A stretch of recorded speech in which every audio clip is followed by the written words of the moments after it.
nagmamadali na. Arthur! Hoy, tsaka lang. Arthur, anak!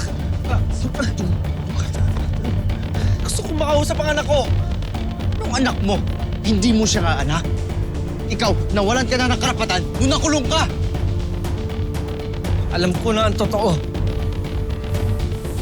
Na yung walang hiya! Yung kabit mo! Kayo kriminal! Ako kriminal?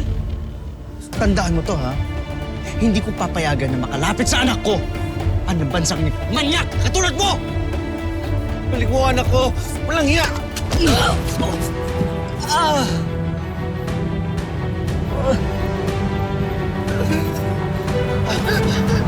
Anong Batman! Batman! Bilisan kayo! Batman! Kasusunod! Batman! Sige na. Batman!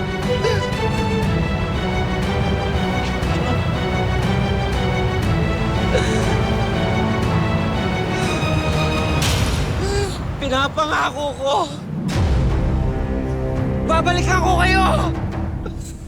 Kaganti ako!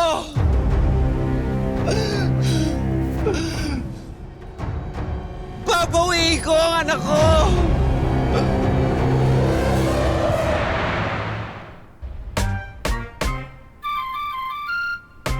Mama Angela, kunin ko na po yung mga order ni Mr. Su. Pasabog ka talaga, Kiko. Ikaw na talaga ang best employee ko. Alam niyo naman, ma'am, idol kita eh.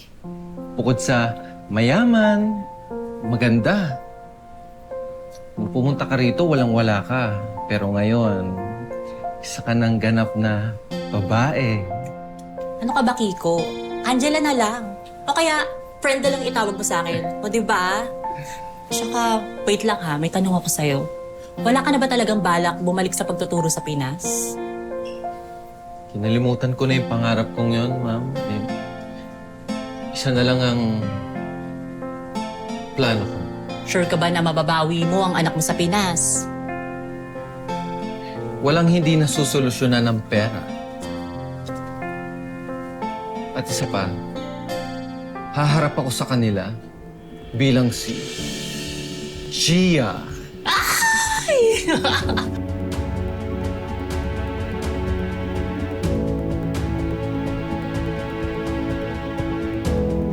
Nag-ipon, umangat sa buhay, gumanda, at naging isang ganap na babae na si Kiko, na ngayon ay si Gia na. Bakla? Baklang maton! No. Baklang maton!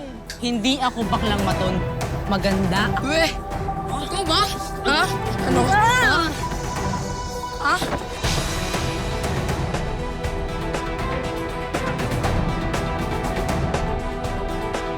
Anong baklang maton, ha? Anong nangyari sa'yo?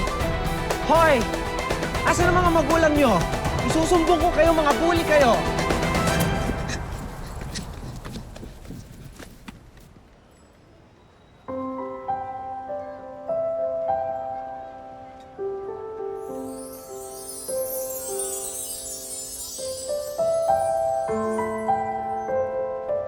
Thank you po ah. Ang ganda niyo po. Mukha kayong angel. Hindi ka dapat pumapayag na binubuli ka nila. Sinusumbong ko po sila kay Mommy and Daddy. Kaso po, hindi po nila ako pinapakinggan eh. Alam ko naman po na ampun ako. Baka mas mahalaga po yung trabaho nila. Kaya minsan nga po, nagdadasal ako na sana makita ko po itong magulang ko. Lagi mong iisipin na meron nagmamahal sa'yo, Matmat. Alam niyo po pangalan ko? Isipin mo na lang, ako ang iyong guardian angel.